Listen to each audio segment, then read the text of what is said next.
Pain from menstrual cramps can be so tough. Let me tell you, I know personally, I know from my patients, period cramps can honestly be debilitating. They can stop you in your tracks. So today we are talking about some of the best treatments for menstrual cramps.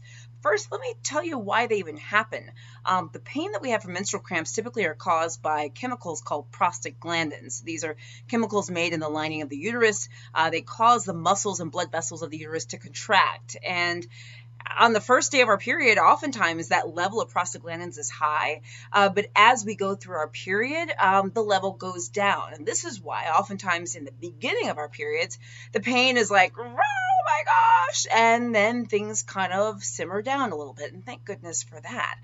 That's typically why we get menstrual cramps. Now, there are other causes of menstrual cramps. I'll talk about that in the end. But some of the best treatments, let's talk about these. By the way, I'm Dr. Jen. It's good to see you guys. I'm a practicing family physician.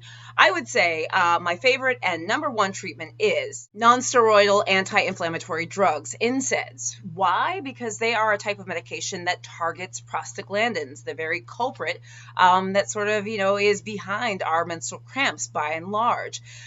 So you're probably saying, okay, what are NSAIDs? What are these medications? Well, they're things like ibuprofen, naproxen, naproxen, Motrin. There's a number of different NSAIDs. Generally, these work best if you take them early on.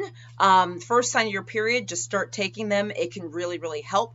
I should say that NSAIDs are medications that not everybody can take. Not everybody can take Motrin, ibuprofen, etc. They might get stomach irritation. You might have underlying conditions that indicates you taking these. So I say this for only the people who are able to take them. Now, I personally use NSAIDs. I use Motrin, ibuprofen, naproxen, etc. Your doctor might have recommended this, and I would say for most people this would be the first line treatment, probably the best way to go if you're able to take these medications. If you're not able to take these medications, you can try Tylenol. Now, Tylenol is not a non-steroidal anti-inflammatory drug, but it can and often does work for many people who are not able to take NSAIDs, or may work just fine for them depending on who you are, okay? So that would definitely be my first line. But there are plenty of other things that you can do to sort of help your period pain. Oftentimes, hormonal contraception is something that physicians will use for women's period cramps. If they're just not getting any better, actually, hormonal contraception can actually help with period cramps for many women. So that may be an option for you. But there are things that you can do at home too, right?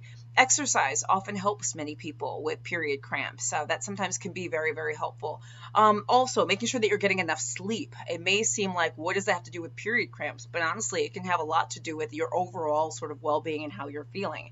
Also, gentle heat can be really, really nice. A heating pad, a warm water bottle, things like that can be very helpful. I've done videos of some of the dangers of heating pads, meaning you can use them for too long, too hot. They can cause burns. So I just want to remind you, be very careful if you're using a heating pad. That's super important.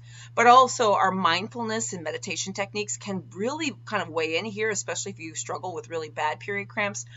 Meditation can be very helpful. Yoga can be very, very helpful as well. But also things like biofeedback, acupuncture can also help, and even physical therapists can help sometimes with period cramps as well, giving you techniques, etc. To sort of deal with this. One thing I do need to say, though, is that, look, for many people, period cramps are just period cramps. As I mentioned in the beginning, they're worse in the beginning, they get better. And for many people, they get better also with some of the modalities I mentioned. But, sometimes period cramps aren't just period cramps. Sometimes period cramps can actually be a sign of endometriosis or adenomyosis or fibroids or something else going on. What I would say is that if your period cramps are out of control, they don't get better with treatments. Your period cramps are getting worse despite treatments. They really, truly interfere with your life. Something doesn't seem right, or people have said things to you like, you need to see your doctor because it may be more than just period cramps. You might need to be evaluated for another underlying condition that would also need to be treated to help you with the cramping that you have. Period cramps can be really, really tough. I can tell you from personal experience, it can be really, really tough, but we do have treatments to help with it. And I'm hoping that these suggestions help you.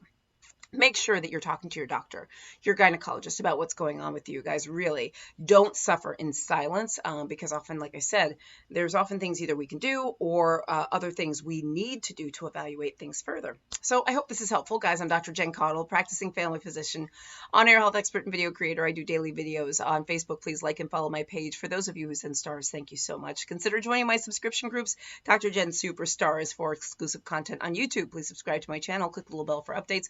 Also, I've got subscription groups there too, and go to Dr. Jen Caudle, drjencaudle.com as well to check out my website for my free health newsletter and so many other things. Let me know what you do for period cramps. Share this video with anyone you think could benefit from it. Guys, I'm Dr. Jen. I'll see you soon.